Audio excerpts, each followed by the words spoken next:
যখন এই পৃথিবীতে মানুষের কোনো অস্তিত্বই ছিল না, তখন একদিন আল্লাহ রাব্বুল আলামিন তার সমস্ত ফেরেশতাদের নির্দেশ দিলেন, আমার আরশে আজিমের কাছে তোমরা সবাই একত্রিত হও। আল্লাহর হুকুম পেয়েই অসংখ্য ফেরেশতা মুহূর্তের মধ্যেই সেখানে হাজির হয়ে গেলেন। তখন আল্লাহ তাআলা ঘোষণা করলেন, আমি জমিনে আমার একজন খলিফা পাঠাতে চাই।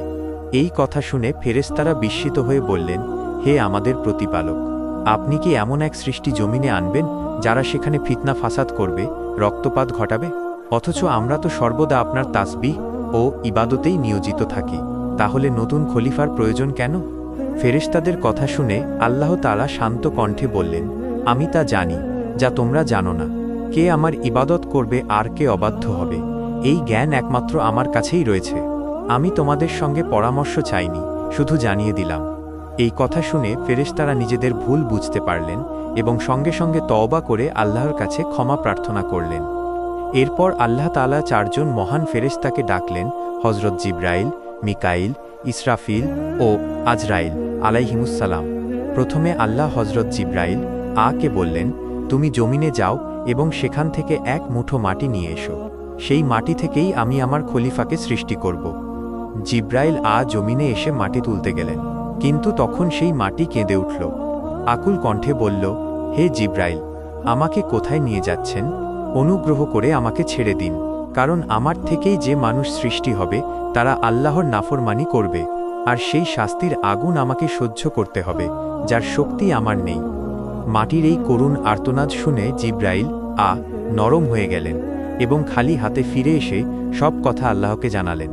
এরপর আল্লাহ মিকাইল ও ইসরাফিল কেও পাঠালেন, কিন্তু তারাও মাটির কান্না শুনে খালি হাতেই ফিরে এলেন। অবশেষে আল্লাহ আজরাইল কে পাঠালেন। মাটি এবারও কেঁদে বলল, হে আজরাইল, আমাকে নিয়ে যাবেন না।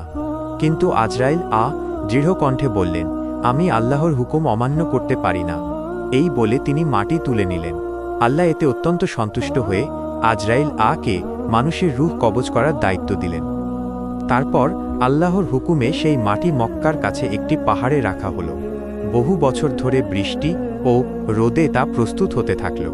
একসময় সেই মাটি থেকে হযরত আদম এর দেহ তৈরি হল, রূহ ছাড়া নিথর এক মানব দেহ। ফেরেশতারা সেই দেহ দেখে আনন্দে আল্লাহর শুকরিয়া আদায় করতেন। কিন্তু আজাজিল, যে তখনও শয়তান হয়নি, সে ব্যঙ্গ করত, হাসাহাসি করত। অবশেষে আল্লাহ আদম এর দেহে রূহ প্রবেশ করানোর নির্দেশ দিলেন। রূহ প্রবেশ করতেই আদম জীবিত হলেন। প্রথম শব্দ তার মুখ থেকে বের হল, আলহামদুলিল্লাহ। আল্লাহ এতে অত্যন্ত সন্তুষ্ট হলেন। আদম 2 রাকাত নামাজ আদায় করলেন। এরপর আল্লাহ ফেরেশতাদের আদম কে সিজদা করার নির্দেশ দিলেন।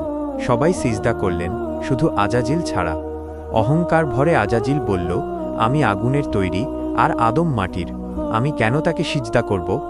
এই অবাধ্যতার কারণে আজাজিল চিরতরে অভিশপ্ত হয়ে ইবলিস ও শয়তানে পরিণত হল।